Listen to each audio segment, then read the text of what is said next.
আল্লাহ তুমি আমার গুনাহগার উম্মতকে বাঁচাও। বিশ্বনবী পাগলের মতো একবার হাউজে কাউসারে যাবেন, একবার সিরাতে যাবেন, একবার পুলসিরাতের দিকে, একবার হাউজে কাউসারের দিকে পাগলের মতো দৌড়াতে থাকবেন।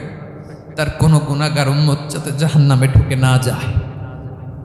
সেদিন কেউ সুপারিশ করতে পারবে না বিশ্বনবী ছাড়া।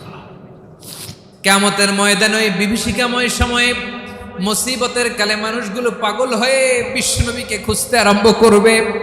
সবাই মিলে বিশ্বনবীর কাছে যেয়ে বলবে, ইয়া রাহমাতাল লিল আলামিন, ইয়া খাতামান নবীন, রাহমাতাল লিল আলামিন।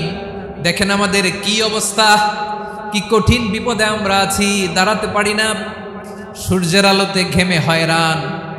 আজকে কেউ সুপারিশ করতে পারবে না। সব নবীরা অপারগতা স্বীকার করেছে, তারা বলেছে আপনি ছাড়া কেউ নাকি আল্লাহর সামনে দাঁড়াতে পারবেন না, আপনি একটু সুপারিশ করেন।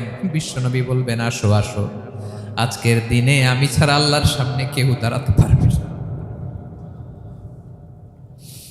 বিশ্বনবী মাকামে মাহমুদে যে আল্লাহু আকবার বলে সিজদায় লুটিয়ে পড়বেন।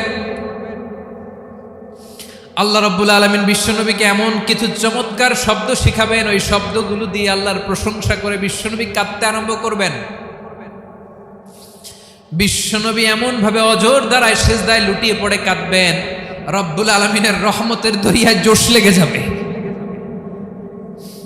রব্বুল আলামিন এই দৃশ্য থেকে সহ্য করতে পারবেন না। রব্বুল আলামিন বলবেন, ইয়া মুহাম্মদ ইরফা রাসাক, ও নবী আপনি মাথা তোলেন, মাথা তোলেন, আপনার কান্না আমি সহ্য করতে পারি না। নবী আপনি মাথা তোলেন, সাল তুতা, আজকে আপনি যা চাবেন তাই দেব। নবী আপনি সিজদা থেকে মাথা তুলেন, সাল তুতা, যা চাবেন তাই দেব। ওয়াশফা তুশাফা, যার জন্য সুপারিশ করবেন তার সুপারিশ কবুল করে নেব। বিশ্বনবী এবার মাথা তুলবেন। যে বিভীষিকাময় সময়ে প্রত্যেক নবী বলেছেন আমি পারবো না, প্রত্যেক নবী বলেছেন নফসি নফসি, আমার কি হবে আমি জানি না, আল্লাহ আমারে বাঁচাও। প্রতিটি নবী বলবেন নফসি নফসি, আল্লাহ তুমি আমারে বাঁচাও, আমারে বাঁচাও। বিশ্বনবী মাথা তুলবেন, তুলে বলবেন রব্বি হাবলি উম্মতি, আল্লাহ তুমি আমার গুনাহগার উম্মতকে বাঁচাও। এই দুনিয়ার বুকে রব্বুল আলামিন সব নবীকে একটা করে দাওয়া মুস্তাজাবা দিয়েছেন, মানে যে দোয়া করলে কবুল হয়ে যায় সাথে সাথেই। দাও বিহা, দুনিয়ার সব নবীরা ওই দোয়াটা দুনিয়াই করে ফেলেছে। সব নবীকে আল্লাহ একটা করে দোয়া দিয়েছেন, নবী দোয়া করলেই কবুল। সব নবীরা ওই দোয়া করে ফেলেছে দুনিয়াতে। বিশ্বনবী বলেন আমি করি নাই। ওয়া ইন্নী আখতাবিউ দাওয়াতি শাফাআতান লি উম্মতি ইয়াউমাল কিয়ামাহ, আমার ওই স্পেশাল দোয়াটা আমি দুনিয়ার বুকে কঠিন বিপদে পড়েও কোনোদিন করি নাই। আমি আমার স্পেশাল দোয়াটা কিয়ামতের দিন আমার গুনাহগার উম্মতকে সুপারিশের জন্য রেখে দিয়েছি। আল্লাহ বলবেন নবী ইরফা রাসাক, মাথা তোলেন, আর কাটবেন না। বিশ্বনবী মাথা তুলবেন, আল্লাহ বলবেন সাল তুতা, আপনি যা চাবেন তাই দেব। ওয়াশফা তুশাফা, সুপারিশ করেন, সুপারিশ কবুল করব। বিশ্বনবী বলবেন আল্লাহ ওই স্পেশাল দোয়াটা দুনিয়াতে করি নাই, আজকে আমি তোমার দরবারে দাঁড়িয়ে কিয়ামতের দিন ওই দোয়াটা করছি। আল্লাহ আমার যে উম্মতের হৃদয়ে যাররা পরিমাণ ঈমান আছে, আমার একটা উম্মতকেও তুমি জাহান্নামে ঢোকাতে পারবা না। বিশ্বনবী পাগলের মতো একবার হাউজে কাউসারে যাবেন, একবার সিরাতে যাবেন, একবার পুলসিরাতের দিকে, একবার হাউজে কাউসারের দিকে পাগলের মতো দৌড়াতে থাকবেন।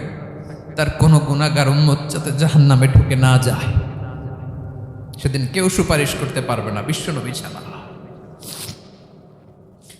এজন্য 5 নম্বর আল্লাহ বললেন মান যাল্লাযী ইয়াশফাউ ইনদাহু ইল্লা বিইযনিহি, কার সাহস আছে, কার এত বড় বুকের পাটা কিয়ামতের কঠিন দিন আল্লাহর সামনে দাঁড়িয়ে সুপারিশ করবে? কারো ক্ষমতা নেই, কারো ক্ষমতা নাই। বিশ্বনবী সেদিন সিজদায় পড়ে উম্মতের জন্য কাঁদবেন, সবাই কাঁদবে নফসি নফসি, আল্লাহ আমারে বাঁচাও, আল্লাহ আমারে বাঁচাও। বিশ্বনবী বলবেন উম্মাতি উম্মাতি। বিশ্বনবী আমার জন্য কাঁদবেন, আপনার জন্য কাঁদবেন, আমাদের জন্য সেদিন কেঁদে কেঁদে জাহান্নামের দরজায় দাঁড়িয়ে আমাদেরকে টেনে টেনে জান্নাতে ঢুকাবেন। এজন্য এই বিশ্বনবীর ভালোবাসা যেন আমাদের হৃদয়ে ভরপুর থাকে। আমার ভাইয়েরা, প্রতি শুক্রবার বিশ্বনবীর উপরে বেশি বেশি যেন আমরা দুরূদ পড়ি। আমরা যখন বিশ্বনবীর সালাম দেই, দুরূদ পড়ি, একদল স্পেশাল ফেরেশতা আছে যারা বিশ্বনবীর দুধটা নিয়ে সরাসরি বিশ্বনবীর রওজায় যায়, যে বলে অমুকের বেটা অমুক আপনারে সালাম দিয়েছে। বিশ্বনবী নিজ কবরের থেকে নিজেই সালামের উত্তর